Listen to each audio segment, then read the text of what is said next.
Pasé 5 horas enteras en la bañera. Pero este maldito olor fantasma todavía me persigue. Punto primero. Intenté quitármelo con agua casi hirviendo, sin importarme las quemaduras leves en la piel. Luego, al ver que seguía igual, me vacié encima todo el perfume dulce que había dejado la antigua dueña de la casa. Rosas, flores, caramelo, eso decía la etiqueta. Pero mi nariz estaba completamente bloqueada, no sentía nada. Solo pensaba en ir al médico de inmediato. Después de lo ocurrido, estaba claro que no saldría de esta situación sin la ayuda de un profesional. Pero justo antes de salir, ya con los zapatos puestos, miré por la ventana. El cielo se estaba cayendo, lleno de nubes negras y pesadas que parecían arrastrarse por el suelo. En ese momento, mis prioridades cambiaron por completo. Bastó con encender el teléfono y conectarme a internet para que los mensajes viejos me bombardearan como locos. Oye, ¿por qué no contestas? Qué raro, seguro se te apagó el celular. Bro, ¿cuándo vienes a darnos una mano con la mudanza? Este último era de Sergei, mi amigo de toda la vida. Se había casado hace poco y, obsesionado con el sueño de tener una familia enorme, cambió su departamento en la ciudad por una casa de campo para vivir lejos del ruido. Lo siento, Sergio, pero esta vez paso. Me dio un bajón horrible, ando fatal. Las cosas que ya empacaron, déjalas por ahí que esperen un poco. Nos estás arruinando los planes, hermano. Y me clavó un emoji triste al final. Es por mi iniciativa de salud, de verdad. Mañana mismo los médicos me van a encerrar en el hospital, porque empezó mi peor temporada de alergias. Lo dejamos para la otra semana. Bueno, ni modo, ¿qué se le va a hacer? Que te mejores, bro. Cerré todas las aplicaciones. Activé el modo invisible en mis cuentas y borré cualquier rastro de mi información de contacto en los perfiles. Mandé todo a volar. Ahora sí, podía ir al hospital con calma. Pero antes de salir, entré un segundo a la página de boletos de tren para revisar horarios de salida. Creo que, si no les cuento lo que pasó antes, no van a entender nada de esta locura. Resulta que Sergei se compró una propiedad campestre increíble, una de esas casas enormes, con terreno. Y para estrenarla este fin de semana, nos fuimos todo el grupo de amigos para allá. El lugar era una joya. A solo un par de horas de la ciudad, tenías una casa enorme con porche, una cabaña de baños termales genial y una zona perfecta para hacer parrilladas. Básicamente nos la pasamos comiendo carne y relajándonos, olvidándonos por completo de la vida sana. Hasta el lunes. Lo normal cuando sales de fiesta con tus amigos del alma. Los vecinos también se veían bastante amigables. Era una zona de terrenos relativamente nueva. No estaba abandonada, pero se sentía muy libre y salvaje. Había música saliendo de los autos y todo el mundo andaba en su propio ambiente, pasándola bien. Las bebidas iban y venían. La vibra era excelente. Nuestros recién casados estaban flotando en una nube de felicidad.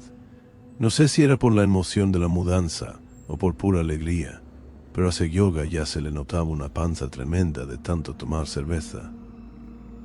Además, un conocido nos prestó a su perra, una caniche súper juguetona que corría por todos lados.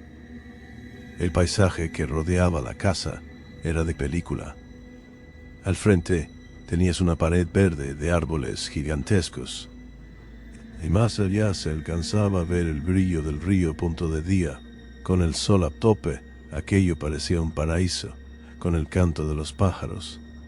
Pero en cuanto caía la noche, el bosque cambiaba por completo, y empezaba el ruido ensordecedor de los insectos nocturnos. Era un lugar tan perfecto que asustaba, Como si algo no cuadrara al punto de la transición del viernes al sábado pasó volando. Casi ni nos dimos cuenta. Al principio, en el segundo piso de la casa, donde nos acomodamos a dormir, todo se sentía en paz, con total tranquilidad. Pero se nos ocurrió la brillante idea de poner unas cortinas viejas en la sala. Fue una tontería ponernos a decorar justo ese fin de semana. Aquel pedazo de tela antiguo que seguro había sobrevivido a 1000 batallas rompía totalmente con el estilo del lugar. Pero bueno, al final las colgamos. Yo me quedé un rato solo en la sala, sentado justo frente a la ventana grande. Me puse a observar el jardín exterior a través de una pequeña abertura de medio metro que quedaba entre las telas, y ahí fue cuando todo cambió. De la nada sentí un frío espantoso en la espalda, como si alguien me hubiera tocado con una mano congelada. Se me puso la piel de gallina. Intenté clavar la mirada en la oscuridad del patio, pero afuera todo se había vuelto tan negro y denso que ni la luz de la luna lograba iluminar el terreno. Desde la dirección del bosque se empezaron a escuchar unos ruidos rarísimos, pesados, como si algo o alguien caminara arrastrando los pies muy lentamente entre la maleza. Aquello me dio una espina pésima. Dejé de mirar por la rendija inmediatamente, y esa noche no pude pegar el ojo en absoluto. Al día siguiente, cuando llegó la tarde del sábado, el ambiente en la casa se volvió notablemente más denso y tenso. Si alguien me hubiera advertido lo que se respiraba ahí, me habría largado, sin dudarlo. Pero en ese momento pensé, es solo una sugestión tonta por la oscuridad, no pasa nada. Qué equivocado estaba. El cielo parecía de un tono rojizo y extraño. Esas nubes oscuras nos empujaron a meternos a la casa de baños. Todo alrededor se quedó en silencio. Un silencio tan profundo que daba miedo. El viento se detuvo por completo. Estábamos ahí parados, mirando hacia la densa oscuridad del bosque. Si no fuera por el ruido de la lluvia golpeando el techo, habríamos pensado que estábamos completamente aislados del mundo. En ese momento me fijé en la cabaña. Desde este ángulo no se veía la casa principal, solo las siluetas oscuras de los árboles, y fue ahí cuando el miedo me invadió por completo. Para llegar al baño, que estaba afuera, había que caminar por un sendero oscuro, guiándome solo con la luz de la pantalla de mi celular.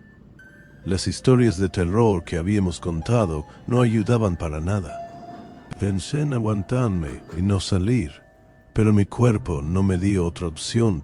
Caminé rápido bajo la lluvia, y justo cuando estaba llegando, escuché un susurro. No era el ruido del viento o de los árboles. Era un susurro real, humano. Se me heló la sangre. Intenté aguzar el oído conteniendo la respiración.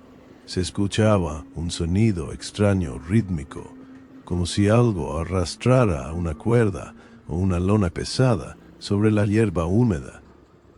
¿Saben esa sensación horrible cuando sientes que hay alguien parado muy cerca de ti en la oscuridad, pero no puedes verlo? Eso fue exactamente lo que sentí. Me quedé inmóvil pegado a la pared, con el corazón latiendo a 1000 por hora en el pecho. Olvidé cómo respirar. Me quedé mirando fijamente hacia la negrura del patio. De pronto, algo se movió rápido, cerca de la cerca de madera, haciendo un ruido seco. Justo después escuché un soplido pesado, como el de un animal grande, pero demasiado cerca de mí. Sentí una corriente de aire frío en la cara. Me quedé paralizado, incapaz de correr o gritar. Todo mi cuerpo temblaba de puro terror. Quería que los demás salieran, que alguien encendiera una luz, pero nadie venía. Estaba completamente solo, frente a esa presencia extraña en medio de la noche. Me di la vuelta como pude y, sin mirar atrás, corrí desesperadamente hacia la seguridad de la casa, cerrando la puerta detrás de mí con todas mis fuerzas. Una cosa es escuchar una historia de terror en una fogata, y otra muy diferente es vivirla en carne propia, atrapado en un lugar oscuro y aislado. En ese momento entendí lo vulnerables que estábamos allí. Cuando logré entrar a la casa, toda mi valentía se había esfumado por completo. Estaba temblando y apenas podía respirar. Me senté en el suelo de la sala, tratando de calmar los latidos de mi corazón. Me acordé de las historias sobre los antiguos dueños del terreno y de los rumores que corrían sobre este lugar. ¿Por qué nadie nos advirtió antes de venir? La casa, que por la tarde parecía un sueño moderno y perfecto, ahora se sentía como una trampa fría y oscura. En medio de la nada, intenté convencerme de que todo era producto de mi imaginación, que el cansancio y la oscuridad me estaban jugando una mala pasada. Pero en el fondo sabía que lo que había escuchado afuera era real. Pasé el resto de la noche en vela, saltando ante el menor ruido de las ventanas o el crujir de la madera. Al día siguiente, en cuanto salió el primer rayo de sol, empaqué mis cosas sin decir una palabra. Mis amigos se me quedaron mirando raro. Pensaban que me había vuelto loco por querer irme tan rápido de la fiesta. Intenté inventar una excusa tonta sobre una urgencia en el trabajo, pero la verdad es que no podía pasar ni un minuto más en esa propiedad. Mientras caminando hacia la estación de tren, miré hacia atrás por última vez. La casa se veía enorme y solitaria bajo el cielo de la mañana, y el bosque que la rodeaba parecía vigilar en completo silencio. No sé cómo terminaron los demás el fin de semana, pero yo no he podido dormir bien. Desde entonces decidí mudarme de departamento y borré mis redes sociales para no tener que dar explicaciones a nadie. Hace unos días, por curiosidad, entré a una página de bienes raíces y vi que la casa de Sergei ya estaba en venta otra vez, apenas unas semanas después de haberla comprado. Las fotos del anuncio mostraban el mismo jardín y el mismo porche, pero ahora el precio era ridículamente bajo, como si urgiera deshacerse de ella. Sé que muchos no me creerán y pensarán que es solo una mala experiencia en el campo, pero les aseguro que hay lugares en este mundo que esconden secretos oscuros. Si alguna vez les ofrecen pasar un fin de semana en una casa de campo perfecta, aislada de todo y por casi nada de dinero, piénsenlo dos veces antes de aceptar. Hay cosas en la oscuridad que es mejor no molestar.